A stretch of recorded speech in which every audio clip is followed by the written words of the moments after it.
anos da vitória da Segunda Guerra Mundial. O presidente Lula voltou à Rússia após 15 anos e, nessa ocasião, veio acompanhado pelo presidente do Congresso Nacional, o senador Davi Alcolumbre, pelo vice-presidente da Câmara dos Deputados, deputado Elmar Nascimento, e 3 ministros de Estado, Ciência e Tecnologia, Inovação, Minas e Energia e eu próprio. O Brasil e a Rússia, dentro de 3 anos, completam 200 anos de relações bilaterais.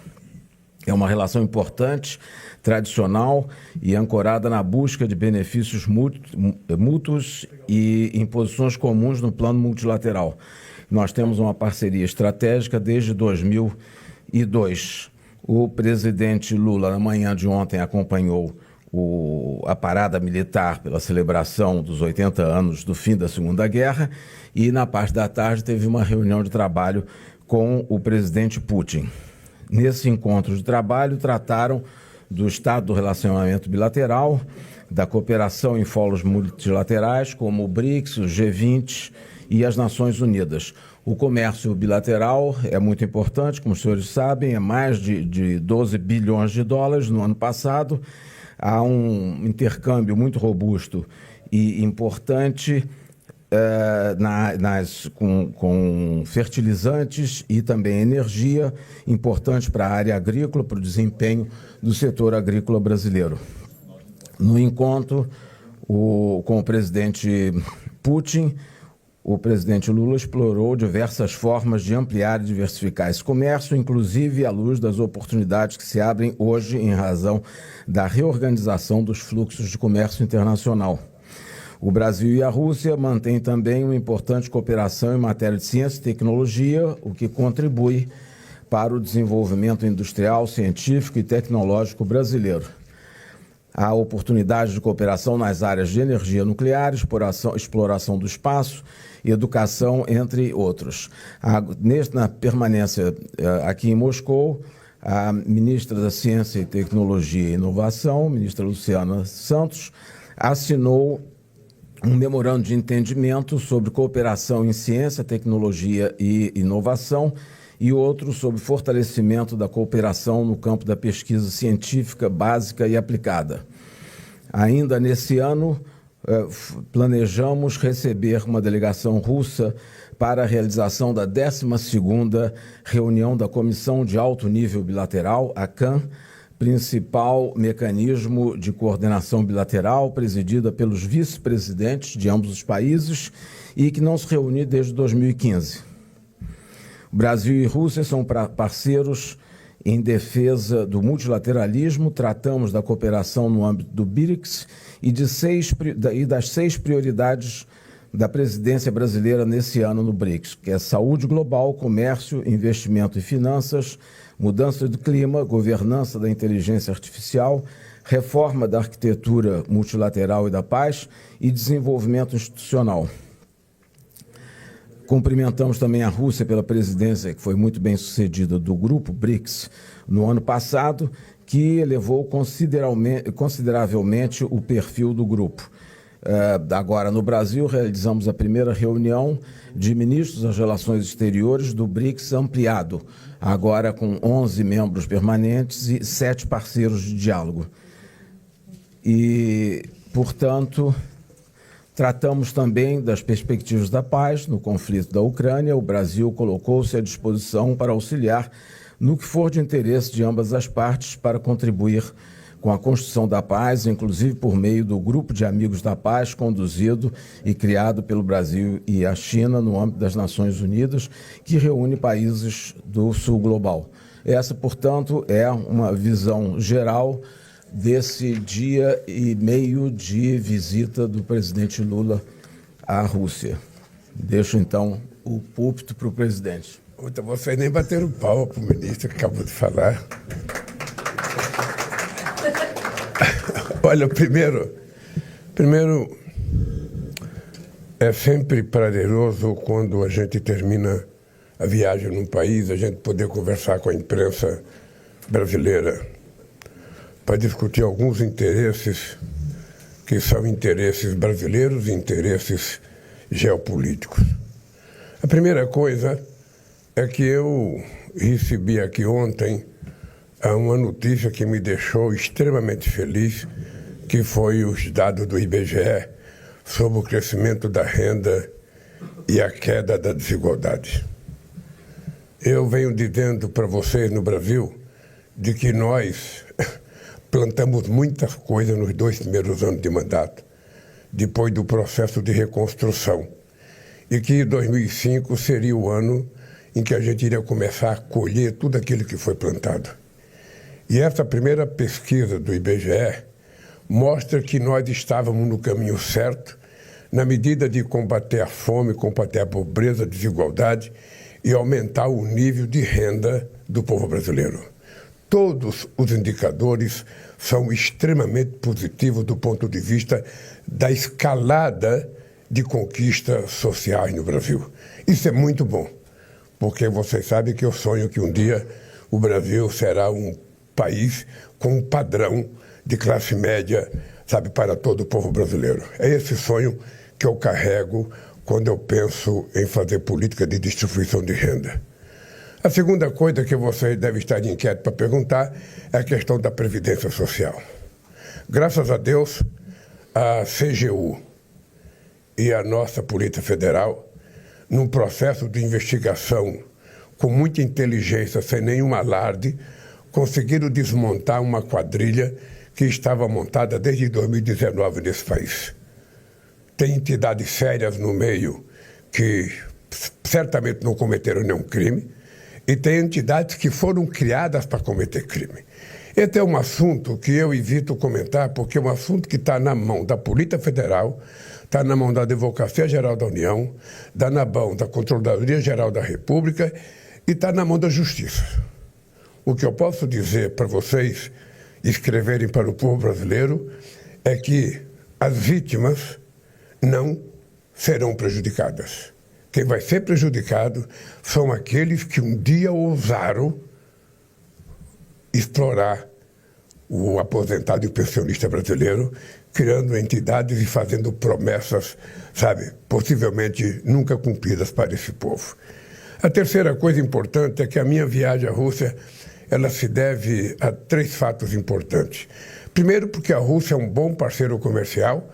O Mauro só esqueceu de dizer que nós temos uma relação comercial deficitária aqui na Rússia, porque de 30% de todo o óleo diesel que nós exploramos, 70% dos 30% é importado aqui da Rússia.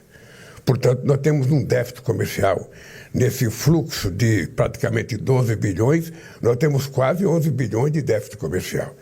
E a minha vinda aqui é para discutir comércio, para tentar equilibrar, porque nós trabalhamos com a ideia de que uma boa política comercial é uma via de 2 mãos. A gente compra, a gente vende, mais ou menos na mesma proporção, para que ninguém seja prejudicado. Isso nós discutimos com o presidente Putin. Nós queremos incrementar essa discussão econômica com a Rússia. A Rússia é um parceiro importante para nós na questão de óleo, na questão de gás e na questão de pequenos reatores nucleares, que é uma coisa, novidade extraordinária, para que a gente possa ter energia garantida para todo sempre. Ou seja, nós sabemos da volatilidade da energia nuclear e solar, nem sempre elas produzem a mesma quantidade, e nós precisamos ter, num país que quer ser, sabe, a 7ª, a 6ª, a 5ª economia do mundo, nós precisamos ter muita energia e muita garantia de que nunca vai faltar energia, nunca vai acontecer o que aconteceu na Espanha, o que aconteceu em Portugal, né?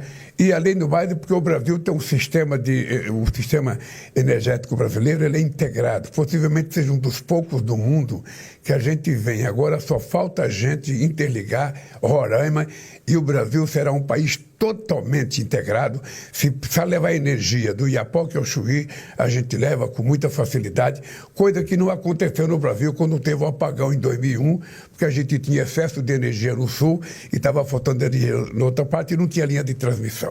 Então nós queremos fazer acordo, queremos aprofundar esse acordo, essa discussão com a Rússia. O ministro Alexandre Silveira veio antes, conversou com os ministros, já veio mais uma vez.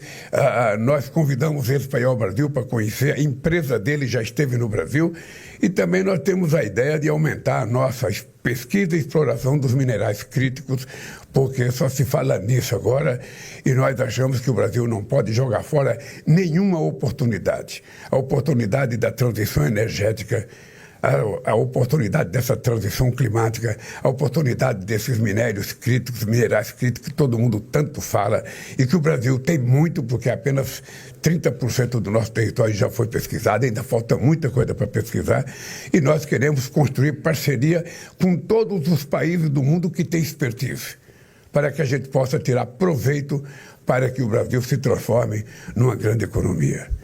E uma outra coisa importante é a questão da Segunda Guerra Mundial. Ou seja, esse é um país que, de todos que participaram com os aliados, foi o que mais perdeu gente. Esse país perdeu praticamente 26 milhões de pessoas.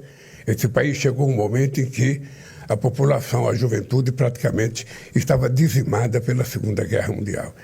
E eu vim ver porque é uma festa muito importante. Tem gente que acha que a festa aqui na Rússia é só o desfile de ontem. Ontem foi um desfile para as autoridades, mas o dia da vitória é comemorado em todo o território russo. E foi uma grande festa. Eu acho que, sinceramente, eu acho que todos nós precisamos ter consciência de que a gente não pode nunca mais permitir, sabe, que coisas como o nazismo voltem a acontecer no planeta Terra. Sabe, nem na guerra e muito menos na política, que é o que nós estamos vendo crescer numa parte do mundo. Vocês poderão perguntar, bom, vocês discutiram a questão da guerra da Ucrânia? Eu discuti antes, durante e depois, porque nós dissemos ao presidente Putin aquilo que a gente vem dizendo desde que começou essa guerra. A posição do Brasil contra a ocupação territorial do outro país. Sabe, o Brasil faz parte de um grupo de países que, junto com a China, criou um grupo de amigos, que são 3 países emergentes, e eu disse ao presidente Putin que nós estamos dispostos a ajudar na negociação, desde que os 2 países que se enfrentem queiram que a gente possa participar de negociação. O Brasil acha que é uma loucura ficar incentivando essa guerra, que é uma loucura, sabe, a Europa está voltando a se armar com medo de guerra, que é uma loucura, a Inglaterra está voltando a se armar, o Japão está voltando a se armar, ou seja, nós estamos gastando trilhões de dólares com arma, quando o mundo está precisando que a gente gaste trilhões de dólares com educação, sabe, com saúde e com comida para o povo que está passando fome. É esse mundo que a gente quer construir. Fiz questão de vir aqui para dizer que o Brasil está defendendo, sabe, o fortalecimento do multilateralismo.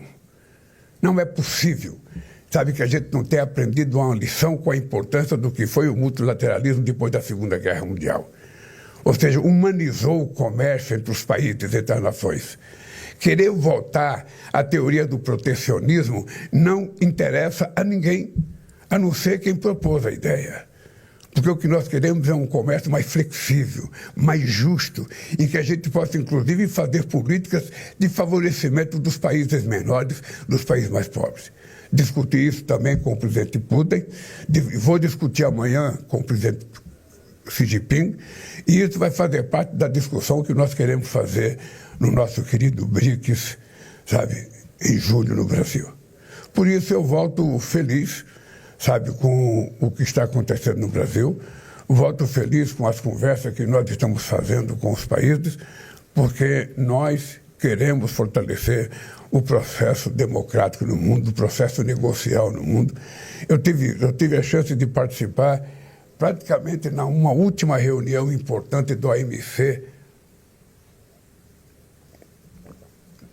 em 2008, quando a gente estava a 1 milímetro de fechar a negociação comercial para o mundo, e o presidente Bush, porque tinha eleições, sabe, nos Estados Unidos, pediu para suspender as negociações. Nós paramos as negociações e nunca mais as negociações voltaram. Nunca mais os Estados Unidos lembrou de sentar no OMC para discutir. E a tentativa de fazer acordo unilateral, fazer acordo país por país, é jogar fora a essência do multilateralismo. E é por isso que nós não aceitamos isso, é por isso que nós somos contra o protecionismo e pelo fortalecimento do livre comércio. É isso. Não sei se vocês têm uma pergunta mais inteligente do que a minha. Lembrar que a minha mulher, ela veio antes de mim, ela foi fazer uma palestra sobre, sabe, a questão do combate à fome e à pobreza, da Aliança Global contra a Pobreza e a Fome, na Universidade de São Petersburgo, e me trouxe a notícia, e aqui em Moscou também, e me trouxe a notícia que eu vou ser agraciado com o título de doutor honoris causa da Universidade de São Petersburgo. Uma universidade em que estudou Lenin e uma universidade em que estudou Putin. E eu vou ser doutor honoris causa. Feliz. É isso. Presidente Lula... Calma. Pô, eu achei que já estava um drone aqui caindo. Bom dia, presidente. Bom dia.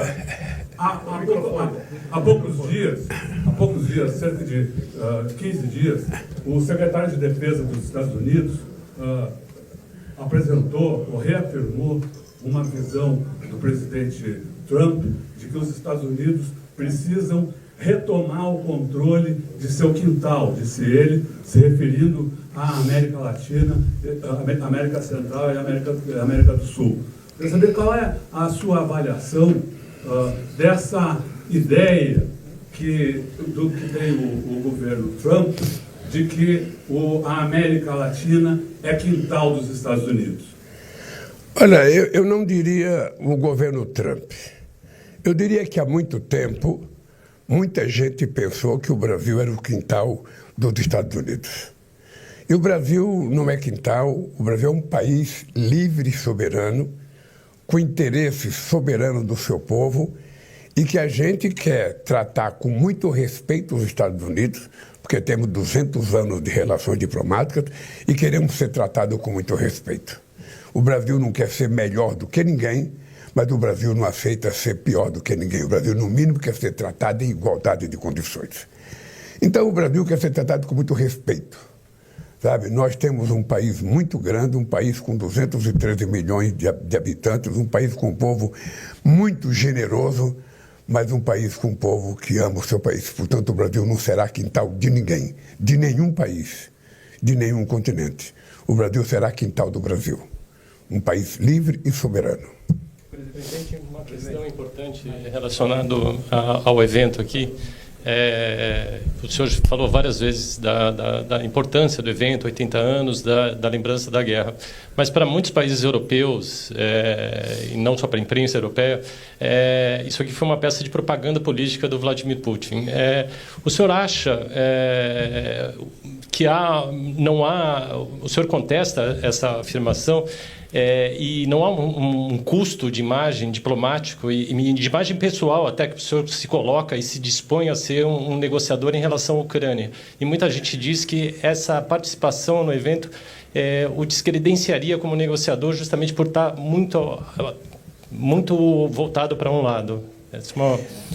Eu acho que seria muito mais fácil as pessoas terem um pensamento positivo do que um pensamento negativo. A Europa deveria estar festejando o dia de ontem. Porque quem estava em guerra era a Europa. A França deveria estar festejando.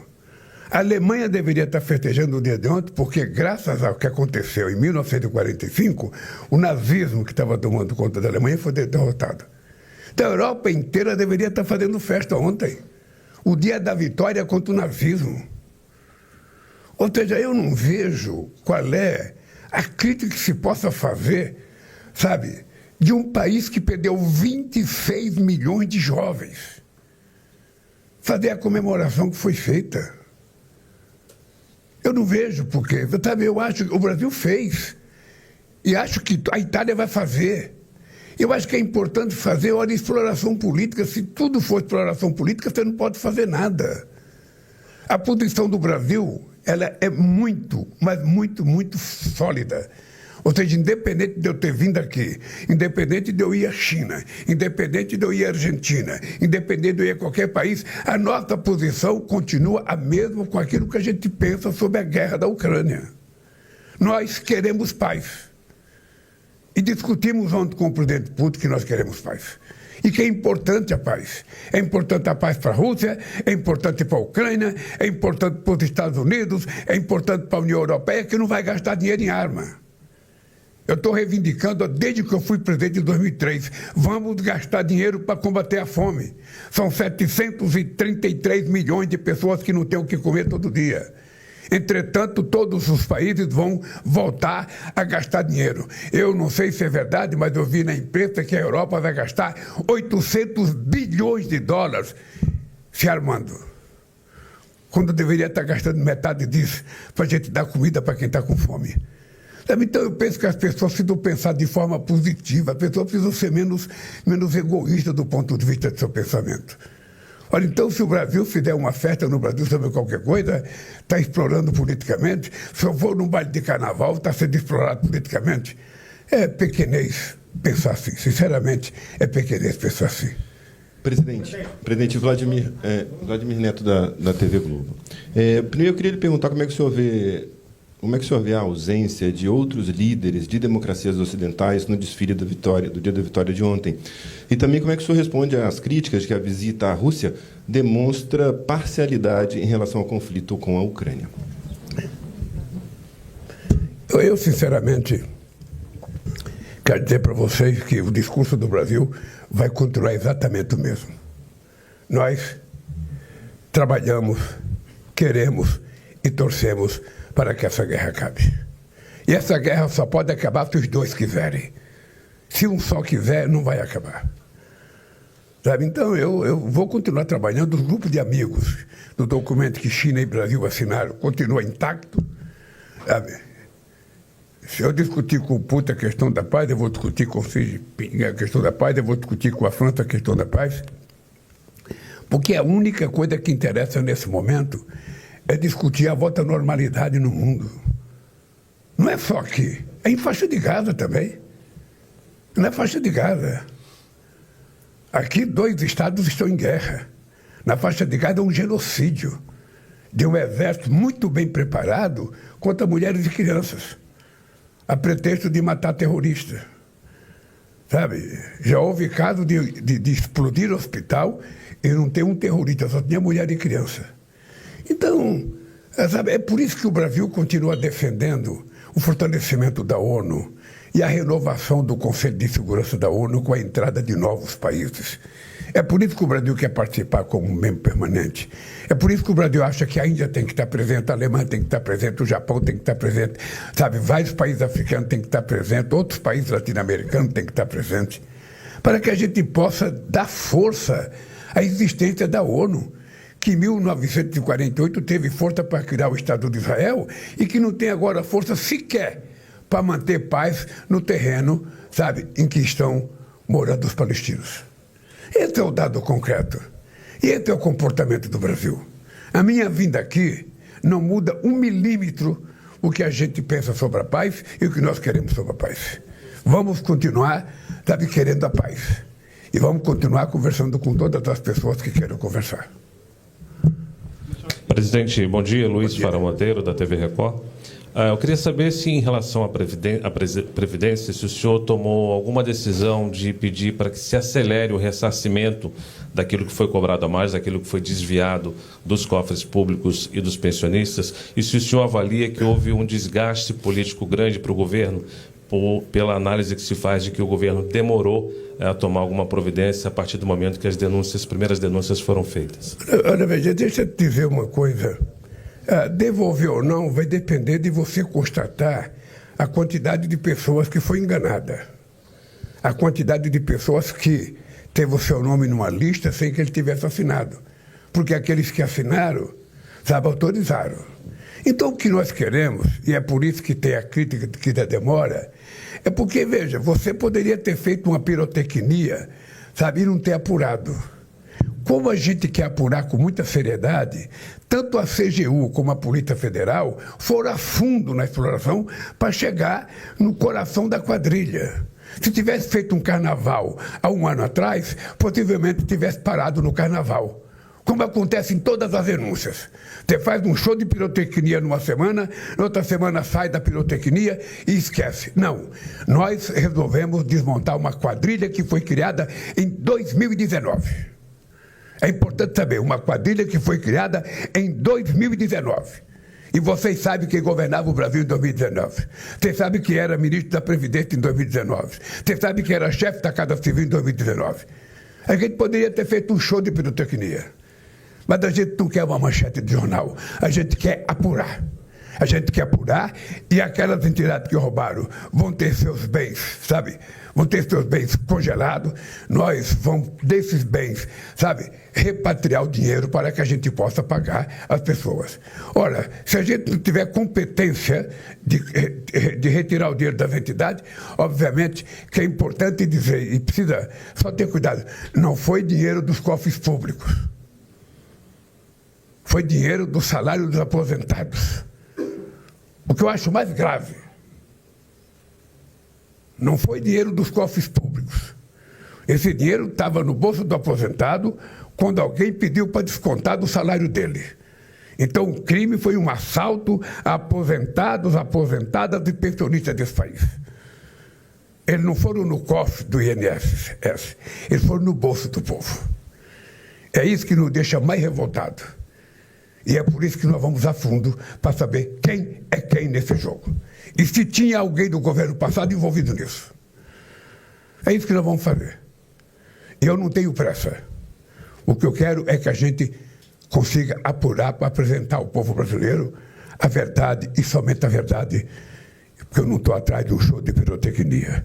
Eu estou atrás de apurar a verdade. Quem foi que assaltou o bolso dos aposentados e das pensionistas brasileiras? O que eu sei é que eles não terão prejuízo. Presidente, por favor, o aumento da taxa de juros não prejudica essa desenvolvimento da economia? Missão de paz. O Brasil poderia participar de uma missão de paz na Ucrânia? Aqui eu obedeço ordem. Uma do cerimonial, outra da segurança e outra da assessoria. De quem que é? Muito bem. Vamos lá.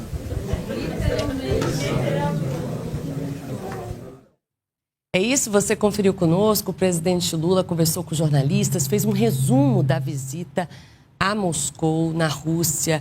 O presidente Lula participou das comemorações do Dia da Vitória, se reuniu com o presidente russo Vladimir Putin, ampliando aí as relações comerciais entre os dois países e ainda teve um encontro bilateral com o primeiro-ministro da Eslováquia. O presidente Lula segue agora para a China.